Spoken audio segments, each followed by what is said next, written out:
Welcome back to Cookie Fit. I got a new workout for you today. I'm actually wearing shoes this time because one of these workouts, one of the exercises that I'm doing actually requires you to be on your, almost like your tippy toes when you're in the plank position, and it hurts my feet. So it's better to wear shoes. If any of my exercises hurt your feet, please wear shoes. It's really important. But usually shoes end up hurting my feet more than helping, so a lot of times I'll choose to wear no shoes as opposed to wearing shoes. But with this workout, it's better to wear shoes. So now that I've said that, do the workout and then I'll break it down for you.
Okay, so I originally designed this one to be 12 minutes, but then I added another rotation in, and I really feel the burn after doing it, so I'm kind of glad I did. I'm gonna take a rest, and then I'll break these down for you. Okay, so now that I've had a drink of water, ready to teach these to you guys. Like I said in the beginning of the video, I'm wearing shoes in this one, specifically because of the first movement. When I do it, I can tell that it's hurting my feet, so I know better, and I put some shoes on. I don't like to wear shoes a whole lot, but when I need them, I do wear them because it's important not to damage your feet or any of the ligaments that are in there that could cause future problems in any of your other exercises. So wear shoes if you need them. The first exercise is called the knee tuck push-up.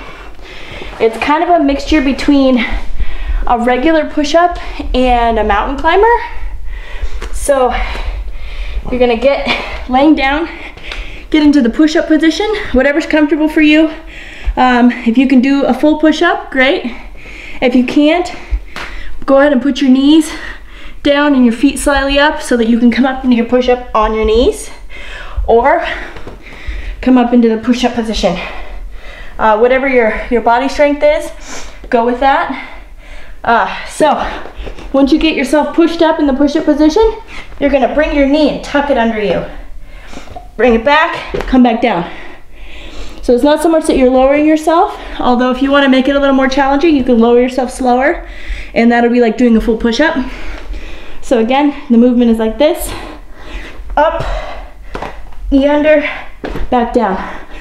Up, knee under, back down. If you're doing the modified version, you could come up and bring your knee, or just do push-ups. Just do your regular push-ups. That way you're still getting a good workout until you build your upper body strength to do a full push-up. The second one is called cross. They're just like leg extensions when you do them. I've done them in videos before where you just bring them straight up and back. Really great for your butt. But to add a little bit more butt and your hip flexors involved, you're gonna cross it over. So bring your leg back straight. You're gonna bring it up, then you're gonna bring it across to the other side. Now, you don't necessarily wanna touch it down, but you can if you need to. It makes it a little more easy. But if you can keep your foot elevated while you do it, it adds that little bit extra. Use your abs, keep them nice and tight. You switch sides, same thing. I vary between doing sets of 5 and switching sides, or doing sets of 10, depending on how fast I'm doing it, because I know I have 50 seconds. So 5 seconds or 5 reps on each side usually gets you enough, but if you're doing them fast and you're just blowing through them, do 10 on each side before switching. The next thing you do is a tricep dip. You can do it on a chair. I have a bench that I use. You can even do it sitting on your mat, just whatever you have available. I like using the bench because I can get more motion that way. So, you're gonna get yourself into a nice chair looking position as if you were just sitting flat. Legs flat. You don't want your knees over the tips of your feet, and you don't want to be out here either. Let's keep them nice and flat beneath you so you have a nice steady grip. You're gonna keep your hands behind you and you're gonna dip yourself down. 1, 2, 3, and you're just gonna go through it. Try not to lock your elbows while you're doing this exercise. If you do that, you might injure yourself, but if you get tired, go ahead and sit down on your bench. Instead of holding yourself and locking your elbows, it's better to sit down on your bench, recuperate, come back into that position, elbows slightly bent. Because if you're locking yourself out, you could damage your elbow. And if you lose your balance, you don't want to fall on that arm. So just make sure that if you get tired, either squat down, let your arms go, or sit on your bench. That way you're not hurting yourself. Last one is called Roundhouse Sumo Wrestlers. I call them sumos because you stand with your feet really far apart when you do your squat. So the roundhouse looks something like this. You're going to bring your leg over, almost like you're trying to kick above a certain height. So set that height limit for yourself depending on your flexibility. Set that height limit and try to reach it each time. Always going over. If you feel yourself cheating, you might want to bring something into the room that you actually kick over, but be careful that you don't kick whatever it is and make it fly across the room. It's dangerous and frowned upon usually. So do your squat, kick high, squat, kick high. You'll notice that when you do your squats, if you keep your feet facing out, you're gonna work more on your glutes.